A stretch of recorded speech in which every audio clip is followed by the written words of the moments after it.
हिंदी की अन्य गद्य विधाओं में रिपोर्टाज भी एक महत्वपूर्ण विधा के रूप में हमारे समक्ष आती है। प्रथम विश्व युद्ध में रिपोर्टाज लेखन का सिलसिला प्रारंभ होता है और द्वितीय विश्व युद्ध तक आते आते यह एक स्वतंत्र महत्वपूर्ण विधा के रूप में अपनी पहचान बनाती है। शिवदान सिंह चौहान हिंदी में और रांगे राघव हिंदी में रिपोर्टाज लेखन के जनक माने जाते हैं। अनेक प्रतिष्ठित हिंदी की पत्र पत्रिकाओं में धारावाहिक रूप में रिपोर्टाज लेखन का यह सिलसिला तूफानों के बीच रांगे राघव की प्रसिद्ध रचना हो या शिवदान सिंह चौहान के समय समय पर लिखे गए अनेक रिपोर्टाज हों, वह प्रकाशित होते रहे। सन 1940 में तूफानों के बीच के लेखक रांगे राघव ने अदम्य जीवन शीर्षक से एक अन्य रिपोर्टाज भी लिखा। वह भी विशाल भारत में प्रकाशित हुआ और 43-44 में बंगाल के अकाल पर तूफानों के बीच शीर्षक से जो रिपोर्टाज विधिवत प्रकाशित होकर पुस्तकार रूप में आया, वो हिंदी का श्रेष्ठ और आदर्श रिपोर्टाज माना गया। रांगे राघव ने यह है ग्वालियर शीर्षक से भी अत्यंत मार्मिक रिपोर्टाज लिखा। उसमें सांप्रदायिक दंगों का शोषण, दमन, अत्याचार, निर्दयता, क्रूरता, इन सब का हृदय दहला देने वाला चित्रण रांगे राघव ने किया है। अपनी साहित्यिक प्रतिभा का और रिपोर्टाज लेखन की विलक्षण कला का परिचय रांगे राघव अपनी लेखनी से देते हैं। उनकी औपन्यासिक कला में भी, उनकी अनुवाद कला में भी हम उनकी लेखनी का यह लोहा कैसे मनवाया जाता है यह देख सकते हैं। बंगाल के ही अकाल पर प्रसिद्ध कथाकार अमृतलाल नागर ने भी महाकाल शीर्षक से एक उपन्यास लिखा था, जिसे रिपोर्टाज शैली में ही प्रभावी अंदाज या रूप में लिखा गया था। तो उपन्यास को भी रिपोर्टाज लेखन की शैली में लिखने की कला, इसको हम इस तरह की रचनाओं में देख पाते हैं। श्री प्रकाश चंद्र गुप्त ने भी स्वराज्य भवन, अल्मोड़े का बाजार, बंगाल का अकाल, इन शीर्षकों से अनेक प्रभावी, चिरस्मरणीय, अविस्मरणीय, उल्लेखनीय रिपोर्टाज लिखे। भारतीय आजादी के पश्चात भारत पाक युद्ध 1965 तथा 1971, भारत प्राचीन युद्ध, भारत और चीन का युद्ध 1968, यानी ऐसे इन युद्धों से जन्मे भयावह घटनाक्रम, इन युद्धों में उद्घाटित होने वाले प्राकृतिक आपदाओं के दृश्य, बाढ़ है, सूखा है, अकाल है, अग्निकांड, भूकंप, आतंकवादी घटनाएं, दुर्घटनाएं, युद्ध, आक्रमण या वैज्ञानिक कारणों से हुए विस्फोट, इन सब को लेकर दुराचार या अनाचार आदि को लेकर हिंदी में बहुत सारे रिपोर्टाज लिखे जाते रहे हैं। अभी भी पत्र पत्रिकाओं में हम इस प्रकार के रिपोर्टाज पढ़ते हैं, देख सकते हैं। उनको पढ़कर ऐसा लगता है कि जैसे पूरे घटनाक्रम को एक रील के माध्यम से लेखक हमारे मनोमस्तिष्क के सामने उपस्थित कराता चला जा रहा है। सन 1971 में जब बांग्लादेश को आजाद कराया गया था तो प्रसिद्ध कवि और रचनाकार तथा पत्रकार धर्मवीर भारती ने बांग्लादेश के हालात पर वहां से ही अनेक रिपोर्टाज लिखकर यहां उस समय की बड़ी प्रतिष्ठित हिंदी पत्रिका धर्मयुग में भेजे थे, जिनका धारावाहिक रूप में, श्रृंखलाबद्ध रूप में उस पत्रिका में प्रकाशन हुआ था। और उन रिपोर्टाजों को पढ़कर धर्मवीर भारती को और धर्मयुग पत्रिका को विशिष्ट ख्याति भी प्राप्त हुई थी। अत्यंत सराहा गया उन रिपोर्टाजों को जो धर्मवीर भारती ने वहां बैठकर लिखे और यहां वो प्रकाशित हुए। दिनमान भी हिंदी पत्रिकाओं की दुनिया में एक महत्वपूर्ण पत्रिका रही है। दिनमान पत्रिका ने भी रिपोर्टाज विधा को बड़ा सशक्त किया, महत्वपूर्ण उसको स्थान दिया। यूं ज्ञानोदय, कल्पना, सारिका, रविवार, साप्ताहिक हिंदुस्तान, नया पथ, सूर्या जैसी बहुत सी प्रसिद्ध हिंदी पत्रिकाएं हैं जिनको हम याद कर सकते हैं, जो समय समय पर रिपोर्टाजों को प्रकाशित करती रहीं, इस विधा को और इस विधा के रचनाकारों को ख्याति उपलब्ध कराती रहीं। हिंदी के प्रसिद्ध कथाकार मैला आंचल से जिन्हें याद किया जाता है, या तीसरी कसम कहानी से जिनको स्मरण किया जाता है, फणीश्वरनाथ रेणु, निर्मल वर्मा, कमलेश्वर, लक्ष्मीकांत वर्मा, डॉक्टर बालकृष्ण राय, डॉक्टर भगवत शरण उपाध्याय, जगदीश चतुर्वेदी, ये अनेक ऐसे हिंदी साहित्यकार हैं जो समय समय पर रिपोर्टाज लेखन से अपनी लेखकीय प्रतिभा का परिचय देते रहे और बहुत सी रचनाओं से याद किए जाते रहे। इस तरह रिपोर्टाज विधा में लेखन का यह सिलसिला यह सतत रहा, नियमित रहा। प्रचुर मात्रा में रिपोर्टाज हिंदी में लिखे गए और इस विधा में विशेषज्ञता हासिल करने वाले रिपोर्टाज लेखकों ने अपनी विशिष्ट ख्याति भी अर्जित कर ली।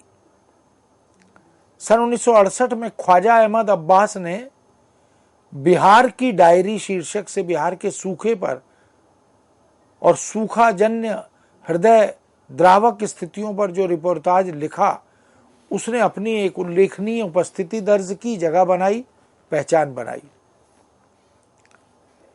निर्मल वर्मा ने प्रातः एक स्वप्न शीर्षक से चेकोस्लोवाकिया में प्रवेश कर गई रूसी सेना पर अत्यंत मार्मिक रिपोर्टाज लिखा। चेकोस्लोवाकिया से लिखा गया यह रिपोर्टाज यहां धर्मयुग में प्रकाशित हुआ। रिपोर्टाज लेखक घटना का प्रत्यक्षदर्शी साक्षी होता है, गवाह होता है। जैसे आंखों देखा हाल होता है, ऐसे ही आंखों देखा हाल, जिसे हम अंग्रेजी में रनिंग कमेंट्री कहते हैं, उसी तरह से रिपोर्टाज यदि लिखा जाता है, प्रदर्शित किया जाता है, तो वह कालजयी बन जाता है, चिरस्मरणीय बन जाता है। लेखक की यानी रिपोर्टाज लेखक की यह प्रत्यक्षदर्शिता ही पाठक को प्रभावित और अभिभूत करती है। वह रिपोर्टाज को सजीव, रोमांचक, बिंबधर्मी, विश्वसनीय, प्रामाणिक, यथा तथ्य प्रभावी तथा पठनीय बनाता है। रिपोर्टाज लेखक केवल पत्रकार नहीं रह जाता, वह संवेदनशील साहित्यकार की भूमिका भी निभाता है। तो पत्रकारिता और संवेदनशील साहित्यिक अभिरुचि, इनका संगम हमें रिपोर्टाज में देखने को मिलता है। एक पत्रकार के गुण भी उसमें समाहित हो जाते हैं, एक साहित्यकार की संवेदना भी उसमें समाहित हो जाती है, और एक समाज चिंतक, राष्ट्र चिंतक, संस्कृति चिंता करने वाला चिंतक, वह भी उसमें समाहित होता है। मुंबई से प्रकाशित हिंदी पत्र नया पथ ने भी सन 1935 से 1955 तक अनेक पठनीय रिपोर्टाज प्रकाशित किए। सन 1966 में शिव सागर मिश्र ने वे लड़ेंगे हजार साल शीर्षक से अत्यंत प्रभावी रिपोर्टाज लिखा। शिव सागर मिश्र, जिन्होंने 1966 में वे लड़ेंगे हजार साल इस शीर्षक से लिखा था। 1972 में धर्मवीर भारती का रिपोर्टाज युद्ध यात्रा प्रकाश में आया।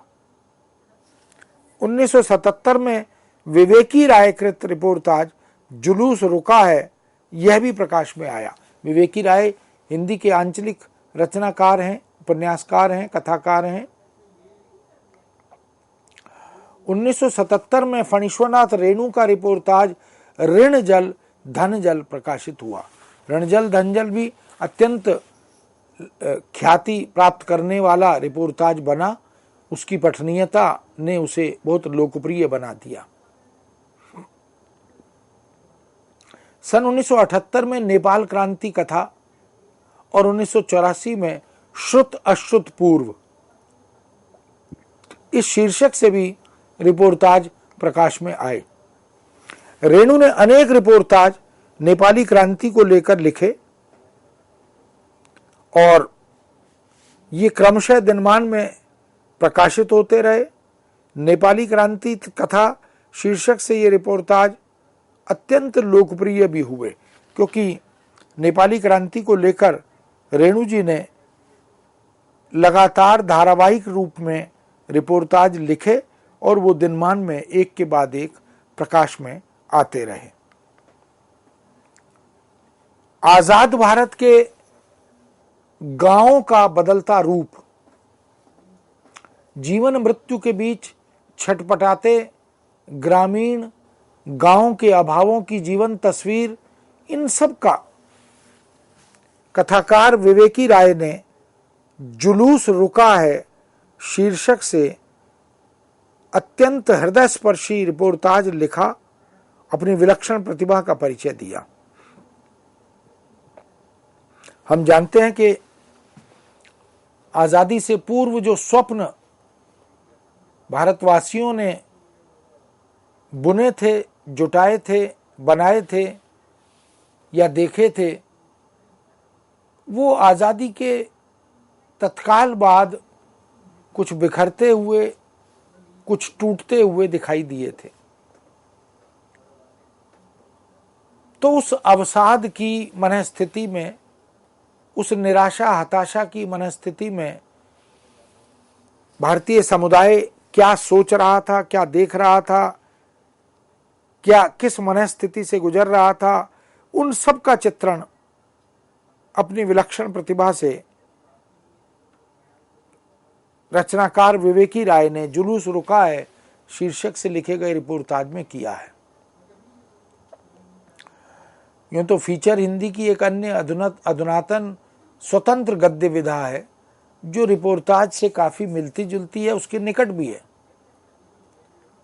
फीचर लेखक भी समाचार को रोचक, प्रभावी और चित्रात्मक या यथातथ्य लिखने का प्रयत्न करता है, किंतु इन दोनों विधाओं में पत्रकारिता के गर्भ से जन्म लेने के कारण अवधारणात्मक रूप स्वरूप में प्रचुर मात्रा में अंतर भी है। फीचर एक कथात्मक रोचक शैली में, एक मनोरंजक शैली में लिखा गया समाचार होता है, किंतु रिपोर्टाज में वो मनोरंजक शैली शामिल नहीं होती। सन 1955 में उपेंद्रनाथ अश्क ने भी रेखाएं और चित्र शीर्षक से अनेक रिपोर्टाज जो उन्होंने समय समय पर लिखे थे उनको पुस्तकाकार रूप में प्रकाशित करवाया। रेखाएं और चित्र। रामनारायण उपाध्याय ने सन 1958 में अपनी चर्चित पुस्तक गरीब और अमीर पुस्तकें शीर्षक से हमें रिपोर्टाज उपलब्ध कराया। उपाध्याय जी ने जन्मोत्सवों, अभिनंदन समारोहों, ग्रंथ लोकार्पणों आदि के जो समारोह आयोजित किए जाते रहे उनको रिपोर्टाज शैली में लिखकर पुस्तकाकार रूप में उपलब्ध कराया। व्यंग्यात्मक शैली में भी कुछ रिपोर्टाज लिखे गए, जैसे नव वर्षांक समारोह।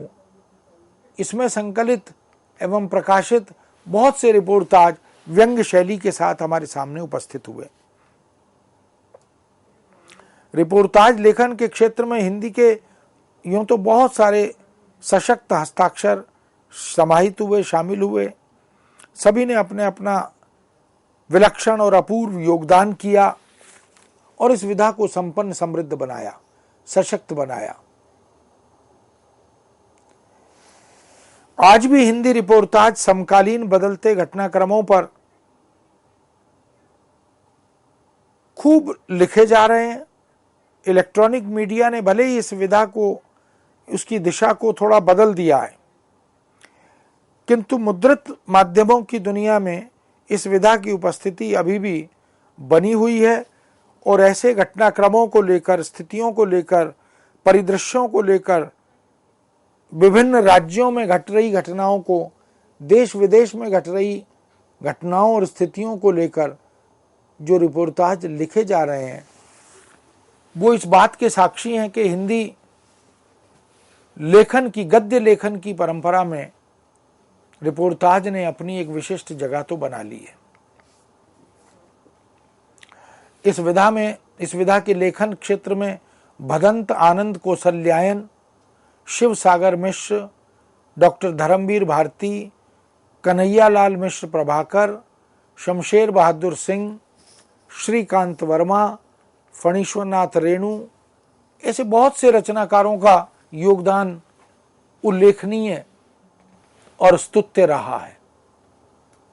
यही वे रचनाकार हैं जिन्होंने देश की मिट्टी बुलाती है, वे लड़ेंगे 1000 साल, युद्ध यात्रा, क्षण बोले कण मुस्काए, प्लाट का मोर्चा, अपोलो का रथ, रणजल धनजल, ऐसे अनेक प्रभावी और सशक्त रिपोर्टाज संग्रहित किए, संकलित किए।